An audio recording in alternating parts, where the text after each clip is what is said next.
오늘은 성령 강림절 오순절날 성령님께서 강림하신 것을 기억하는 성령 강림절이기도 합니다. 약속하신 대로 성령님께서 오순절날 오셔가지고 제자들을 통하여 복음을 전하고 교회를 세우셨습니다. 그게 지금까지 계속 되고 있습니다. 어떤 면에서는 신약교회가 시작된 교회의 생일이라고도 말할 수도 있습니다. 이 시간에는 스가랴 말씀을 통해서 오직 성령님으로 살라고 하는 말씀을 듣겠습니다. 하나님의 일은 성령님으로 하는 겁니다. 성령님의 권능을 힘입어서 한다고 하는 겁니다. 이 스가랴 4장의 말씀은 바빌론의 포로로 잡혀가시고 70년 동안 포로 생활을 끝내고 마치고 나서 다시 돌아옵니다.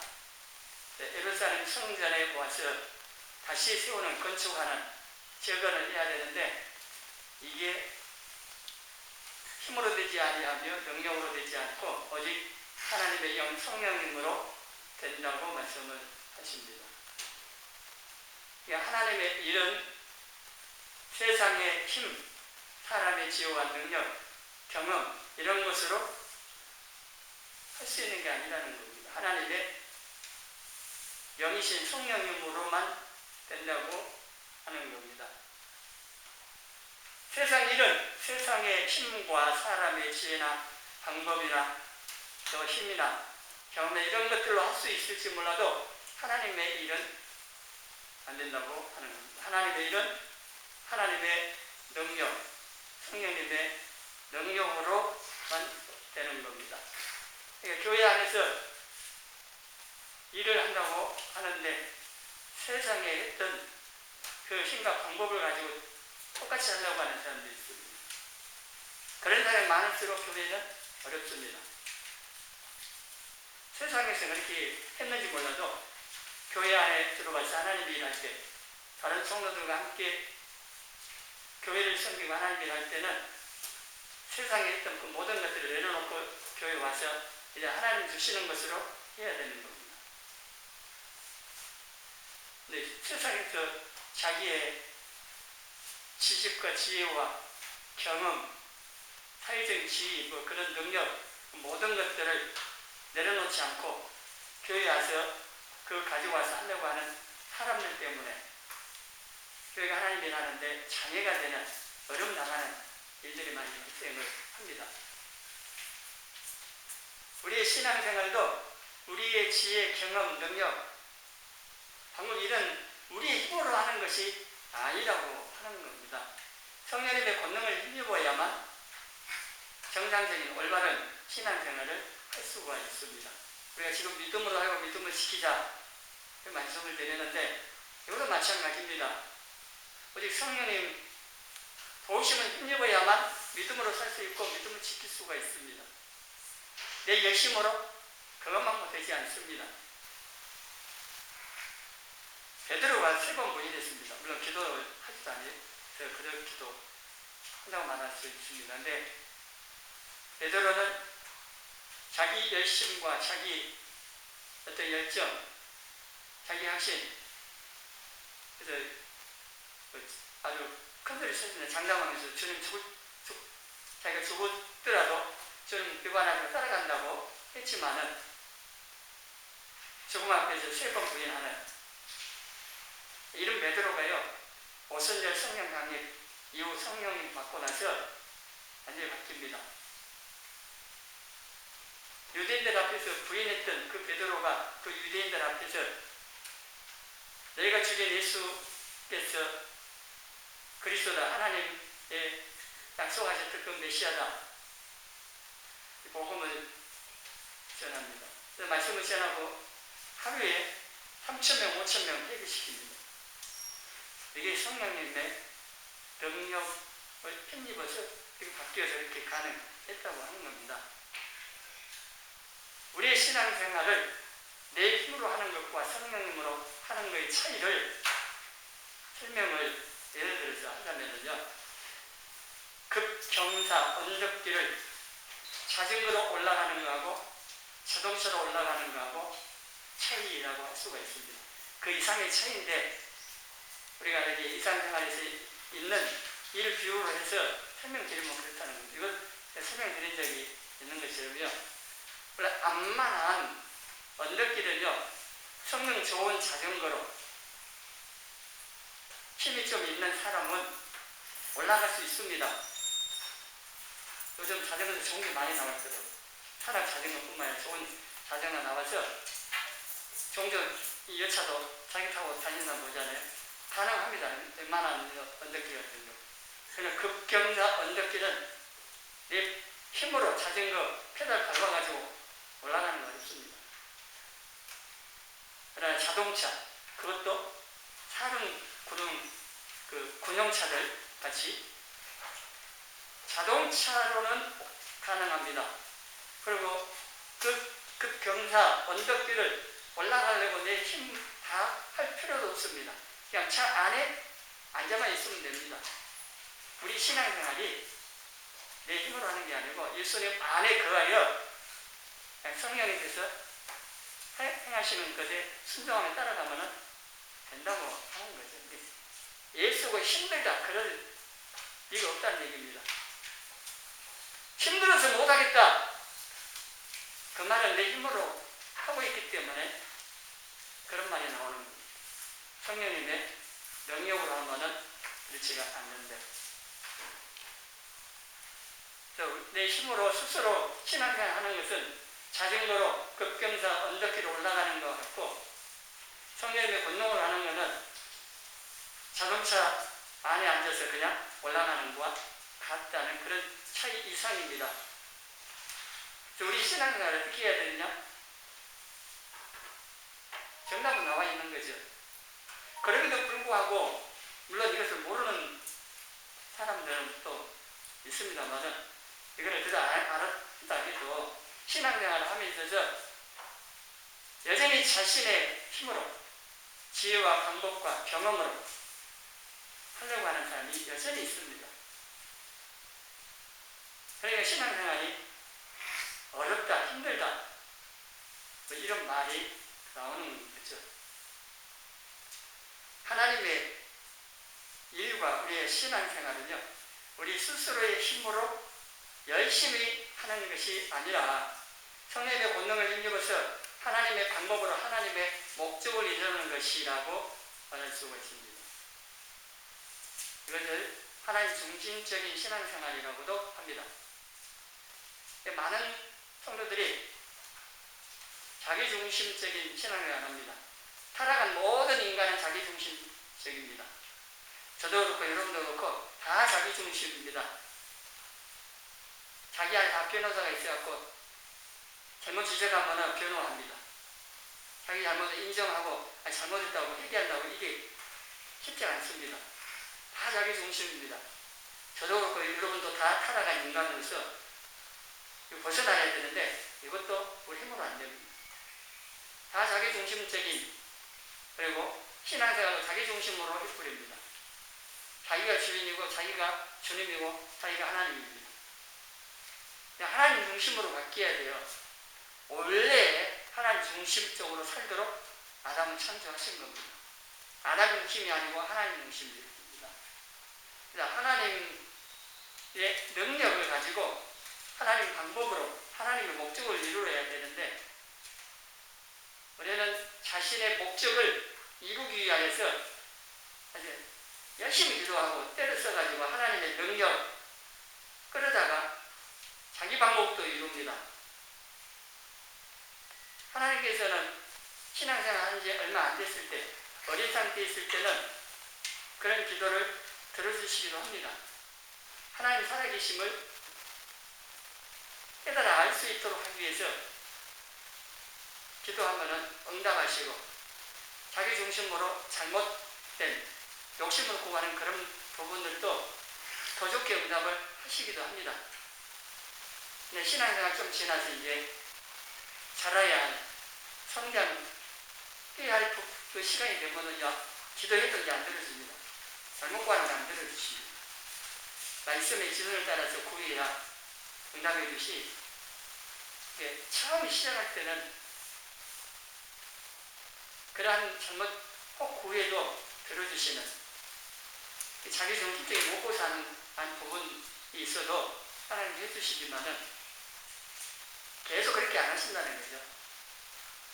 신앙생활 5년, 10년 지나면은요, 이렇게 기도 응답이 달라지기 시작합니다. 우리를 대하시는 하나님 방법에 달라지기 시작하는데, 하나님 중심으로 다시 바뀌어야 됩니다. 신앙생활을 하면서 무조건 열심히만 하면은 잘하는 줄로 그렇게 가르치고 알고 이렇게 왔습니다. 제가 평온하게 고무신이 타도록 열심히 뛰어다닌다고 그런 열심만 갖고는 안 된다는 겁니다. 또 방향도 중요합니다. 하나님께서 원하시는 방향으로 열심히 해야 되는데 반대 방향으로 열심히 하면 안 되잖아요. 그러니까 하나님 중심으로 해야 되는데 자기 중심으로, 이 하나님 일이나 우리의 신앙생활 모든 게 하나님 중심적으로 해야 되는데, 이게 이제 성령님의 도우심을 힘입어야만 한다는 겁니다. 내 자신이 포기되어지는, 하나님께서 중심이 되도록 내 자신이 포기되어지는 것은 스스로 안 됩니다. 성령님께서 역사해 주셔야 합니다. 우리가 이 성령님의 이 도우심을 힘입어서 하나님 중심적으로 하나님 기쁘시게 해드릴 수 있는 이 신앙생활을 힘써 해가야 합니다. 이 일을 위해서 성령님께서 약속하신 대로 오순절날 오신 겁니다. 보혜사로 오셨는데, 예수님께서 요가복음 24장 49절에 승천하시기 전에 약속을 하셨습니다. 명령이시기도 하고. 제가 같이 읽어보겠습니다.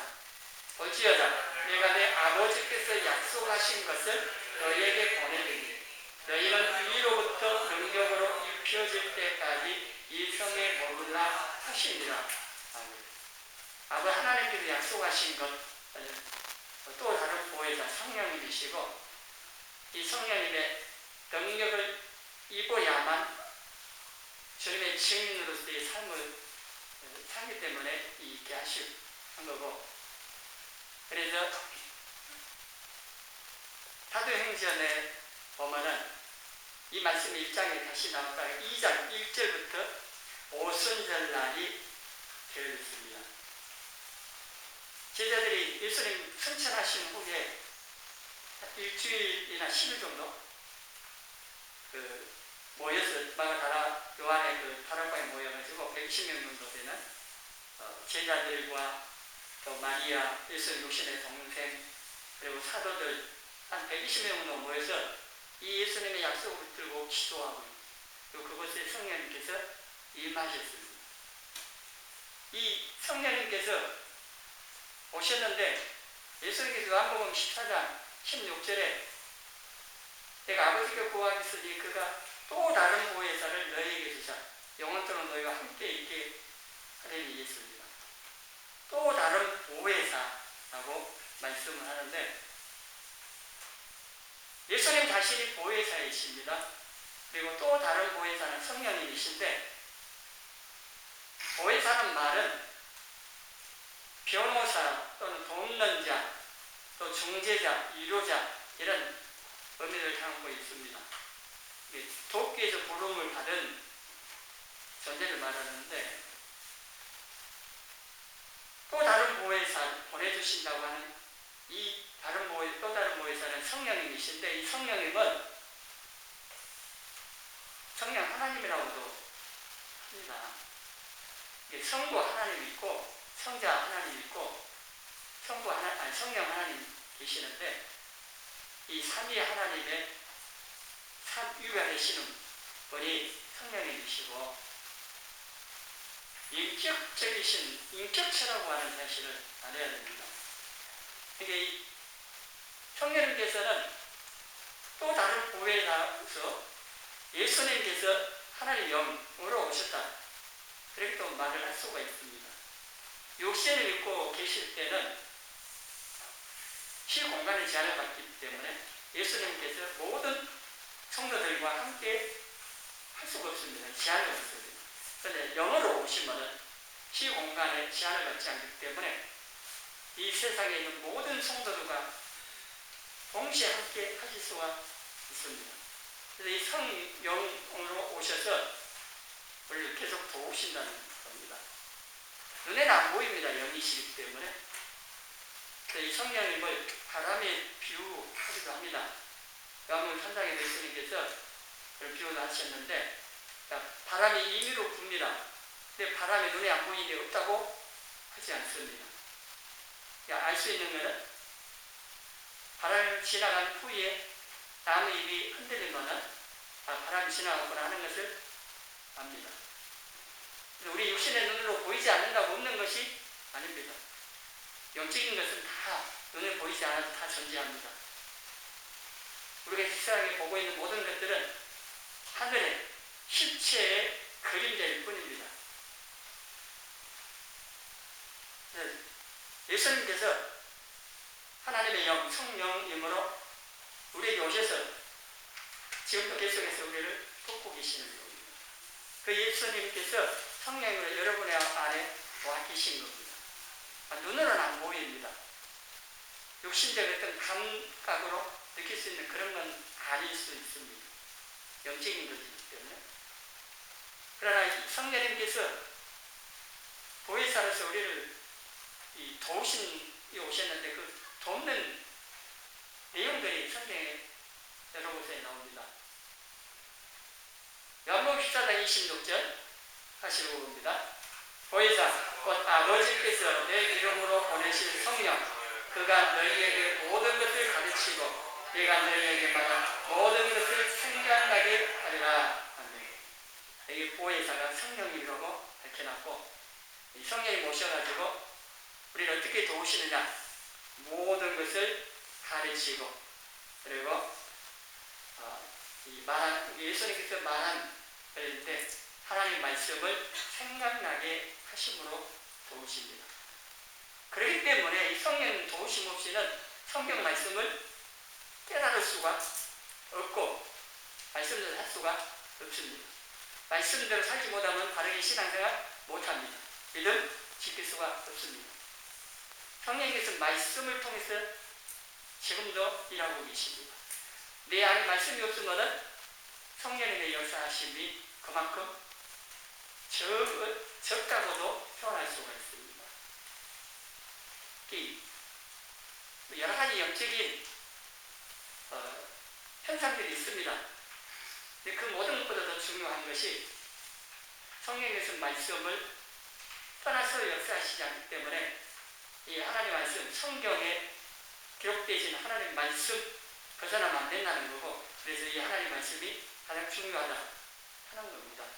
그래서 우리가 말씀을 읽을 때나 들을 때 먼저 기도하는 것은 성령님께서 이 말씀을 깨닫게 해달라고 믿어지게 해달라고 또 이 말씀을 붙잡히도록 이렇게 도와주시도록 기도가 반드시 있어야 되는 겁니다.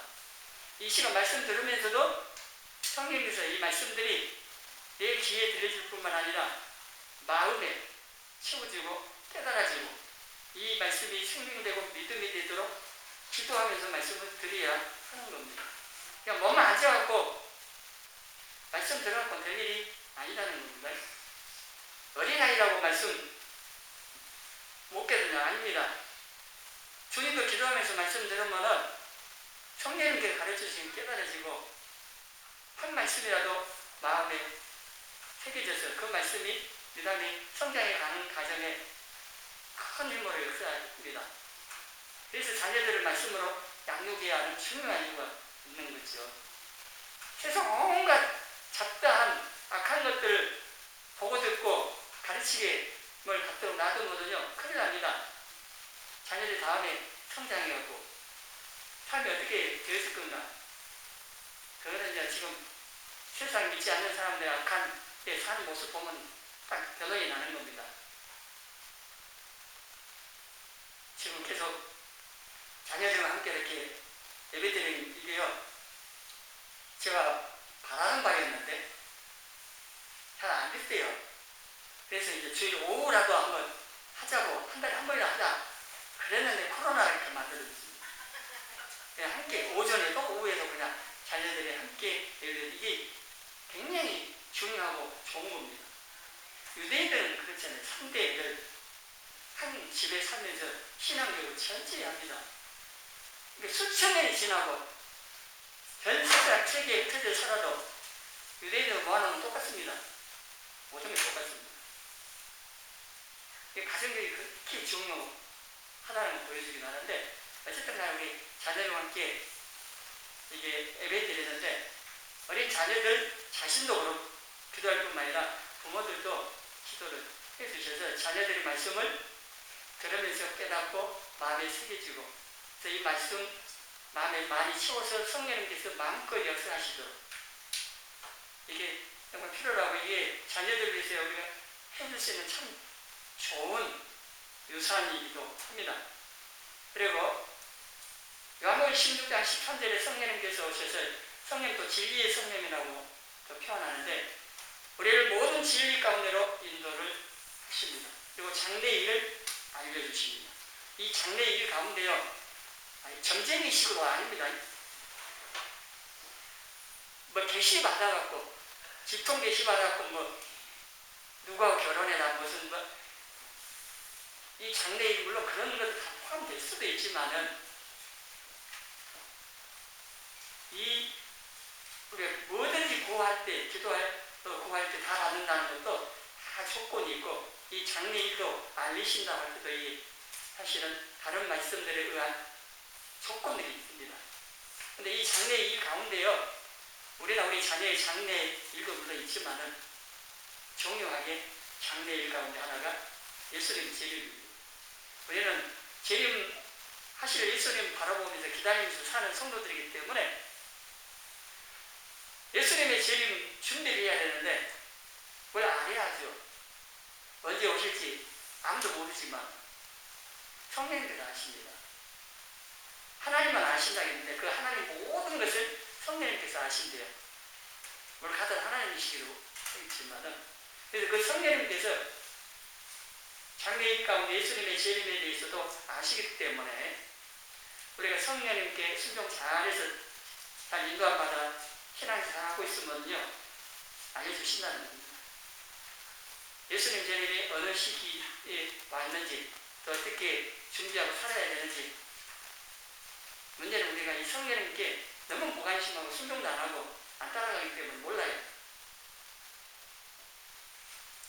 우리가 이 마지막 시대에 예수님 재림을 기다리는 성도들로서 신앙생활함에 성령님 의지하고 또 인도를 받고 순종하고 하는 이 신앙생활이 너무 중요하다는 것 아셔서 자주 강조를 드립니다만은, 이 시간도 이 성령님께 도심을 하고 의지하는 이 신앙생활을 하겠다는 마음을 다시 한번 굳건하게 가지시고, 그리고 성령님께서 우리가 잘 아는 사도행전 1장 8절에 권능을 주셔서 땅끝까지 주님의 증인이 되도록 하시니, 전도요 성당을 다 할 수 있습니다. 우리가 성령님의 권능을 받아요. 우리가 안 하잖아요. 성령님 능력을 받아갖고 내 욕심이었던 문제 해결하는 데 관심이지, 하나님의 관심이 영혼 구원하는 데 관심 갖고 하나님 내가 전도하려고 하는데 성령님 권능을 더 주시고 지혜를 주시고 방법을 주시고 막 기도해서 나가서 별로 안 하잖아요. 성령의 권능을 힘입어야만 주님의 증인의 삶을 산다고 말씀합니다. 그리고 이 증인의 삶은요, 꼭 예수 믿으라고 전도하는 것만 말하고 있지도 않습니다. 우리가 성도답게 하나님 자녀답게 사는 삶을 통하여서도 예수님을 증언합니다. 근데 그게 성령의 권능을 힘입어야 가능하다고 말씀을 합니다. 이게 내 힘으로 안 되는 겁니다. 내 힘으로 사는 것은 내 육신의 삶밖에 못 살아요. 그러나 하나님의 영이신 성령님의 그 권능, 그 하나님의 능력을 해볼 때 힘입으면은 하나님 일을 얼마든지 할 수가 있는 거고요. 로마서 8장 4절 같이 읽어보겠습니다.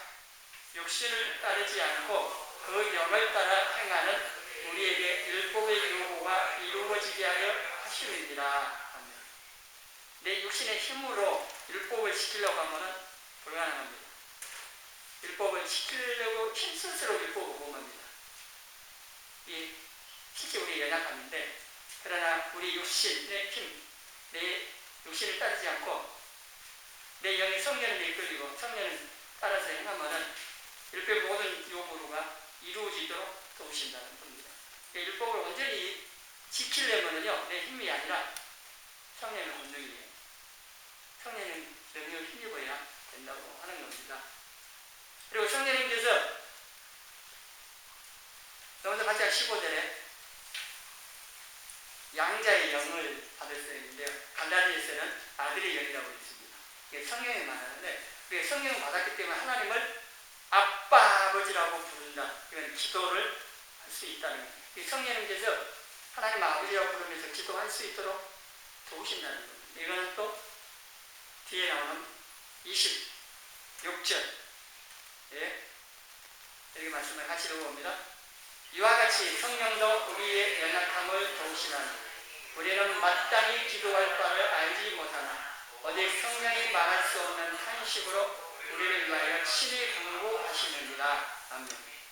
우리가 뭘 기도할지를 모를 때 성령님께서 도우신대요. 그리고 우리를 위해서도 또 기도해 주시고, 성령님께서는 하나님의 모든 것을 아시기 때문에 하나님 뜻대로 우리를 위해서 간구해 주십니다.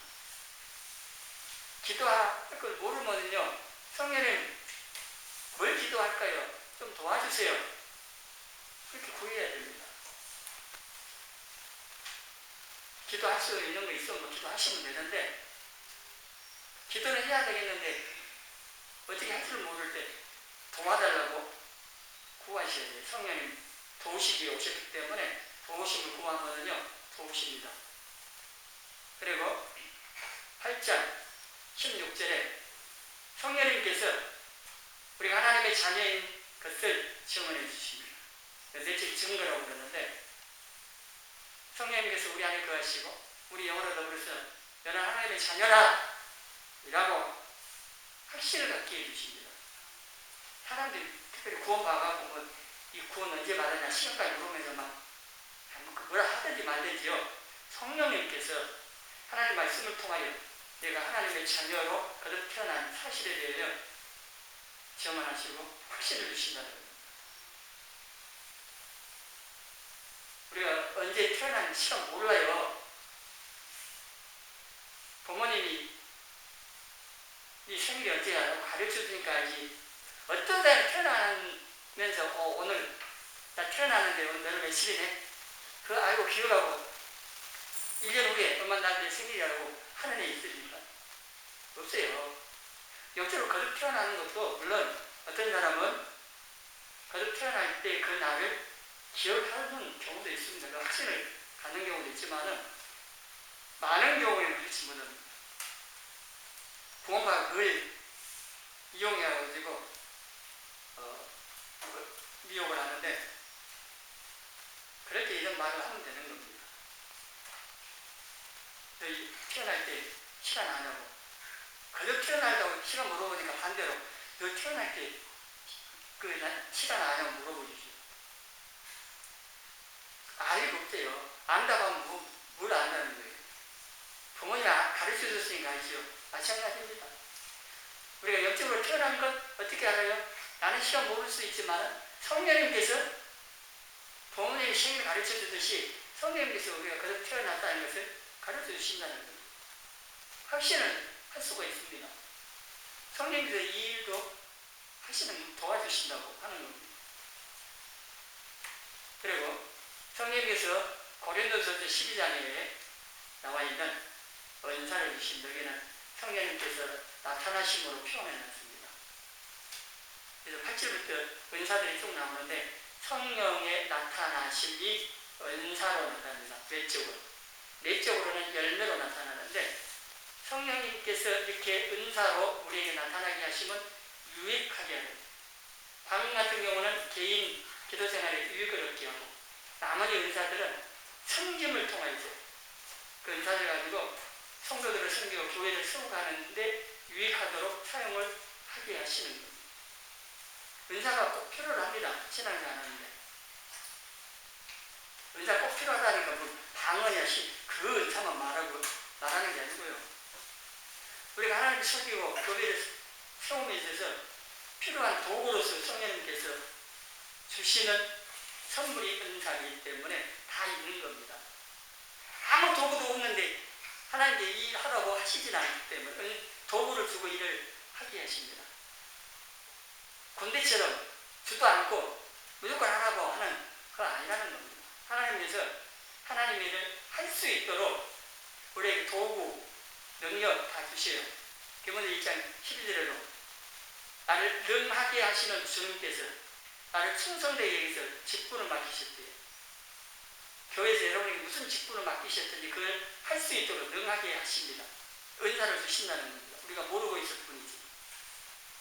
근데 은사가 이 마지막 시대에 신앙생활을 하는데 매우 유익하고 필요로 합니다. 장로교에서 그것도 고신에서 무슨 은사 그 얽매일 필요가 뭐가 있습니까?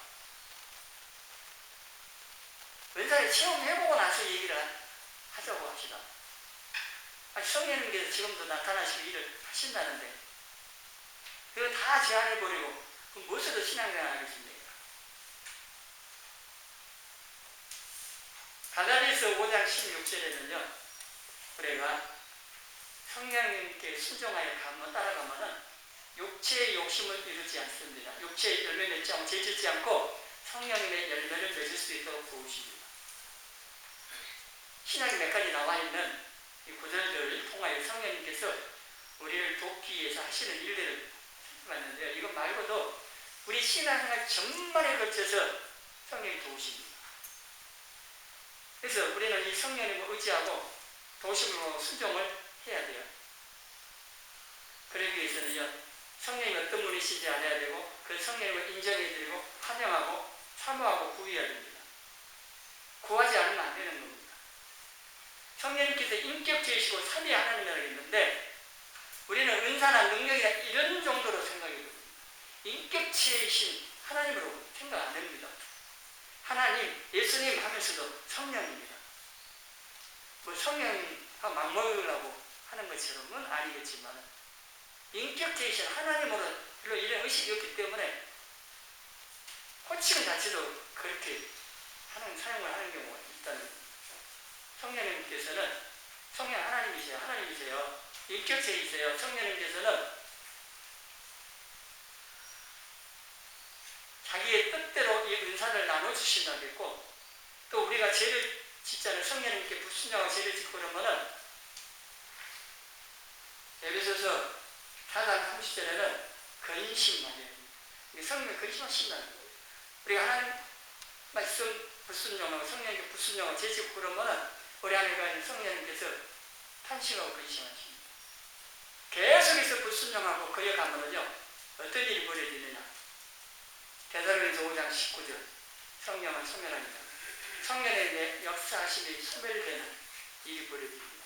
그러면 성령님께서 역사 안 하시면은 우리 육신만 살아 움직이는, 우리나라는 뭐 그런 표현 많은데요. 서구 같은데, 미국 같은 데는 성령이 없이 목회하라, 신앙생활 하라고 하는 게요, 큰 욕입니다. 성령님 없이 아무도 못하는 게 신앙생활이 안 되는 거예요. 우리나라에서는 성령님 없어도 교회 모든 게 잘 돌아갑니다. 온갖 프로그램으로 잘 돌립니다. 근데 하나님 교회로서의 어떤 역할을 못해요. 성령님에 의해서만 하나님께 기뻐하시고 인정하시는, 원하시는 하나님의 일들을 할 수가 있다고 하는 겁니다. 그래서 이 성령님을 우리가 인격적인 하나님으로, 또 우리를 돕기 위해 오신 보혜사로 알고 인정해드리고 환영해야 되고 사모하고 도와달라고 구해야 한다는 겁니다. 오순절 선복음 교회 성도들하고 장로교회 교회 성도들하고 차이는요, 여러 가지 있습니다만은, 성문교회의 성도들은 성령님을 사모하고 구합니다. 그 성령님의 능력을 믿고 은사를 믿어서 아주 열정적으로 열심히 신앙생활을 합니다. 물론 말씀이 좀 부족해서 넘어지는 경우가 많기도 하지만은 그렇고요. 장로교회 성도들은 그렇지 못합니다. 말씀하고 그냥 말씀에 제대로 또 붙잡혀서 살면은 좋은데 그것도 아닙니다. 입으로만 말씀 하는 경우가 많습니다. 그래서 능력이 없거나 아니면 아주 마른 막대기 같은 그런 식의 신앙생활 하는 경우도 있다는 비교가 많이 됩니다. 또 우리가 구할 것은 말씀을 많이 듣고 무장되어 있기 때문에 이제는 성령님의 권능을 힘줘봐야 됩니다. 성령님의 권능을 구하고 은사를 구해서 이제 말씀 가지고 바르게 신앙생활 한과 동시에 능력 있게 신앙생활을 해가야 한다고 하는 겁니다. 우리가 성령의 도우심 없이는요, 우리 신앙생활 정상적으로 할 수 없다는 사실을 알고 늘 도우심을 구하며 의지하며 살아야 되는데, 성령님으로 산다고 하는 것은요, 단일마다 말씀을 따라 사는 겁니다. 성령께서 말씀을 통해서 지금도 역사하시고 말씀 안 벗어나십니다. 그리고 성령이 안 모이시기 때문에 성령을 따라 살라고 하니까 어떻게 할지 모를 수도 있는데, 다리 표현하면 우리가 말씀을 따라 사는 겁니다. 하나님 말씀을 따라 살 때 성령님께서 이끌어 가시는 거고요. 또 성령님께서 우리 마음 가운데 감동을 주시기도 합니다. 빌립보서에 나온 것처럼 하나님 자기의 기쁘신 뜻을 위하여서 우리 가운데 우리 마음에 소원을 두고 행하신다고 합니다. 우리 육신의 소원이 아닙니다. 하나님께서 우리에게 뭔가를 하기로 원하셔서 그걸 하도록 강력한 마음을 부어주신다는 겁니다. 그걸 감동이라고도 표현하고 소원이라고 표현하는데, 성령님께서 우리 마음 가운데 소원을 주시는, 우리가 말씀과 기도 가운데 성령의 도우심을 구하고 그럴 때에 성령님께서 뭔가를 하기로 원하시는 강력한 마음을 부어주신 분은 그 마음을 따라서 기도하면서 믿음으로 살아가라고 하는 겁니다. 우리 스스로의 힘으로는 바르게 능력 있는 신앙생활을 할 수 없음을 알고 보혜사로 오신 성령님을 우리가 사모하고 도우심을 구하고 그 권능과 은사를 힘입어서 계속적으로 순종함으로 능력 있는 신앙생활을 하는 저와 여러분이 되시기를 주님의 이름으로 소원합니다.